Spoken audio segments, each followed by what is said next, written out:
তালা মারা থাকলে সে তালাটা খোলার দায়িত্ব কার? প্রশাসকেরই তো দায়িত্ব। উনি যাচ্ছেন না কেন আমি তো বুঝলাম না। এমন যদি হতো যে প্রশাসক ওখানে গিয়েছে, এখানে কোনো ধরনের অপ্রীতিকর ঘটনা ঘটেছে, তাহলে আজকে আপনারা এই প্রশ্নটা আমাকে করতে পারতেন। ওনারা সরকারে তো ওনারা পুলিশ ডাকছেন না কেন? ফোর্স নিয়ে গিয়ে ঢুকুক, কে মানা করেছে? এই ষড়যন্ত্রটা কিন্তু একটা গভীর ষড়যন্ত্র। আমি খুব লক্ষ্য করতে পারছি বিগত 2-3 দিনে যেভাবে একটা প্রচারণা চালানো হচ্ছে, মানে মূল বিষয়টাকে আড়াল করার জন্য। এটা অত্যন্ত দুঃখজনক।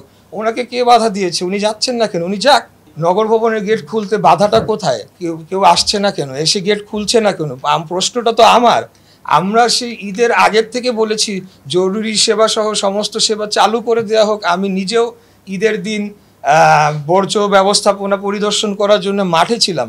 এখন যেটা দেখা যাচ্ছে যে বর্তমান সরকার চতুরতার সাথে এমনভাবে একটা ষড়যন্ত্র করছে যাতে করে একটা নাগরিকদের যে দুর্ভোগ সেটাকে আরও বৃদ্ধি করে তোলা যায়। কারণ জোন অফিসগুলা কোথায় আমি জানিও না, জোন অফিসগুলা কোথায়, সেখানে যাতে একটা ব্যাহত বিঘ্ন ঘটিয়ে সৃষ্টি করে জনগণকে খেপিয়ে তুলে আমাদের উপর সেই দায়টা চাপিয়ে দেওয়া যায়, আর মূল ইস্যুটা তো আড়াল করেই ফেলা হোক।